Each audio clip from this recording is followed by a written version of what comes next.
Hi, Thomas. Hi, Hugh. Hi. Yeah. So, okay. So the Scots trial. Okay. Yeah. My first question would be, yeah, it was my wife who brought me to the first show. Oh. Yeah. And the second one, kind of misread the title. I thought I saw Scotch whiskey. I thought that's something that I could identify with, relate to. Right. So, what I'm wondering is, it's obvious that the show is geared towards young adults as compared to shows like Hunger Games. Okay. So what would you feel is the hook for a not so young adult? Yeah, for example, like yourself and me, I'm like 34. Right. Yeah. I think just thinking that the movie is called Scotch Trials will help. Yeah, that's enough. That's enough of a reason. That's enough to watch the movie. Just enjoy a nice glass of scotch while enjoying the Scotch Trials. No, I think a lot of people are interested in using their imaginations to think like what would happen in a post-apocalyptic world. What kind of world is that? And this movie is such a visual spectacle. Westball has done an excellent job of creating a visual world where it's just shot beautifully. And so if you're a fan of cinema, of films, and I think of good story and of a great action adventure film, I think you'll love this film. Yeah. Yeah. And I did, yeah. And enjoy a nice glass of scotch. Yeah. Okay, so next question. It's quite evident that there's quite a crafted ethnic mix in the movie, in the group, right? For example, Abley was changed. His ethnicity was changed from the book into the movie. Yeah. So, do you think that there's a danger for yourself? You can jump in to help as well. That might be typecasted as the token Asian, and if in consideration, do you think that maybe you feel like a torchbearer for the minorities in Hollywood?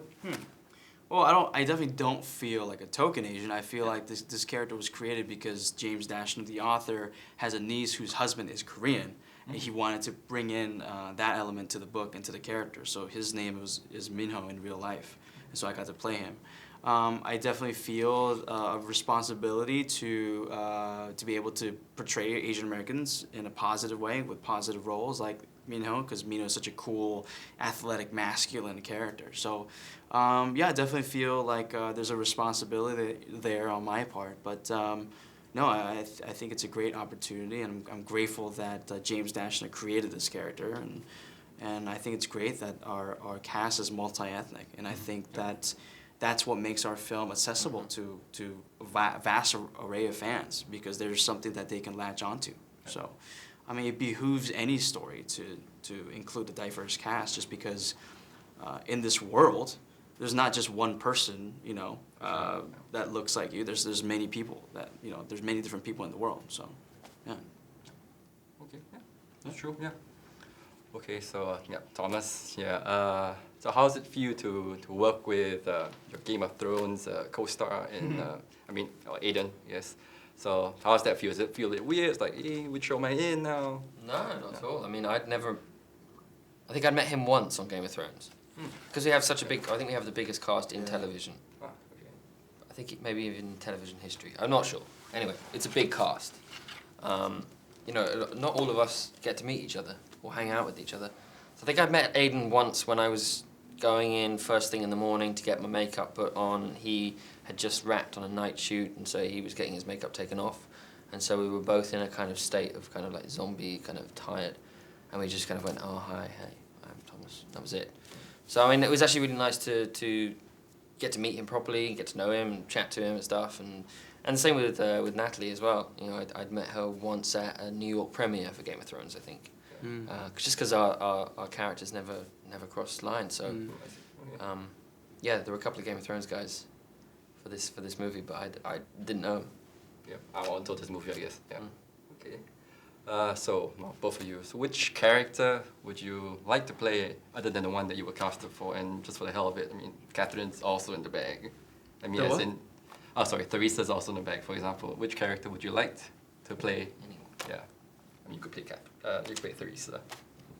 I say this all the time. I would love to play Newt, because when I first read the script and when I first read the books, I thought Newt was the coolest character. I thought he was a great leader, and I would love to play him. I've said it before as well. I'd quite like to play Minho. I think it's cool. He's sassy. Sassy. He gets little one-liners. He gets to do all the cool stuff. Gets to do the action stuff and all the running and stuff. And he's just a cool dude. Yeah. I think it'd be fun. Be fun to play him. Okay, and I guess the last question here is who do you actually think's the bad guy? Because in my perspective, I watched the shows. Wicked doesn't exactly seem that bad. I mean, they might be the flawed hero in the sense that they're so desperate, they're willing to save the world at all costs. So not quite bad, but in your, your perspective, There isn't really a baddie as such, which is what makes it interesting. Because, are we doing the wrong thing? Are we kind of being bad because we know we have the cure within us and we're not choosing to, we're choosing to run away from it? Or are the gangs that we bump into along the way, are they bad? But no, they are just trying to survive themselves. Everyone is just trying to survive. And people go around it in different ways, and that's just how different human beings react. And that's what makes it kind of interesting, and it makes it much more of a kind of moral dilemma on every character you meet. And there's a scene where we end up Thomas's character ends up in a party, and I think you get a sense of what humanity in this put into this situation would genuinely react in. And if you've got nothing else to live for, then I think that party scene really kind of shows off what some people would do. There is no bad character. I mean, Wicked's good. They keep saying it is, but I think they have good intentions, but they just they go about things in a bit of a strange way that I don't think we as a group inherently feel is good, is right. And that's all we're left with is trust and knowledge within ourselves to judge what is the right thing to do. And we're constantly looking for that throughout the whole movie. That's what part of the interesting thing. There's no bad guy chasing us, really. Yep. So for me, I thought it's just about the nativity, because it's a bunch of young kids and all that. Yeah. Okay. So that's all the questions that I have. Okay. Thank you. Thank you very much. All right. Okay. Nice meeting you. Thanks again. Nice talking to you. Nice to talk to you too. Goodbye. Bye.